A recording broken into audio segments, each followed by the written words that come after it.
Lundi 19 août 2024, plusieurs sujets sur les quelques apparitions à travers les rayons bac de l'RDC. Mesdames et messieurs, bienvenue à toutes et à tous dans cette revue de presse. Crise sécuritaire dans l'Est, la SADC apporte son soutien politique, diplomatique et militaire à l'RDC, nous explique l'économie d'information générale Forum des As.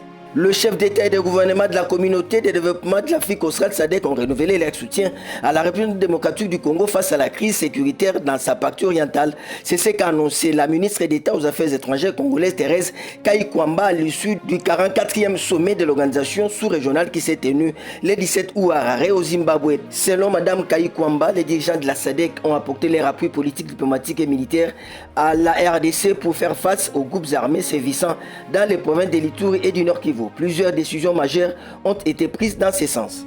Autre sujet, un programme pour améliorer les recettes issues des hydrocarbures, ça combinance les marquages des produits pétroliers depuis le boom, nous explique le tir hebdomadaire d'information générale Africa News.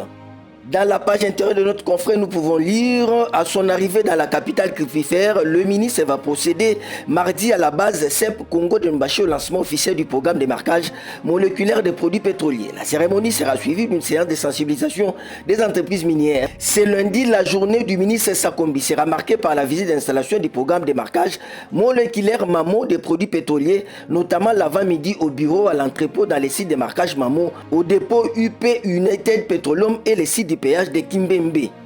Dans un autre chapitre, les partis Ensemble pour la République condamnent les récents massacres de Kitoua. Nous explique le quotidien d'information générale à Concorde paraissant depuis Lumbashi ou Atanchi. Encore notre consoeur Ensemble pour la République, parti cher à Moïse Katumbi, dénonce le massacre des adeptes de l'église Mbidi à Kiloa dans les territoires de Puerto dans le Haut-Katanga. Pour ces partis politiques, il s'agit d'un massacre de trop. Il en appelle à une justice équitable pour tous citoyens car certains agissent en toute impunité tandis que d'autres sont sauvagement abattus. Dans un autre chapitre, le Kassai oriental sera bientôt doté d'une cimenterie moderne dans les territoires des Katanda. Les explications sont du site d'information générale pifoinfo.net.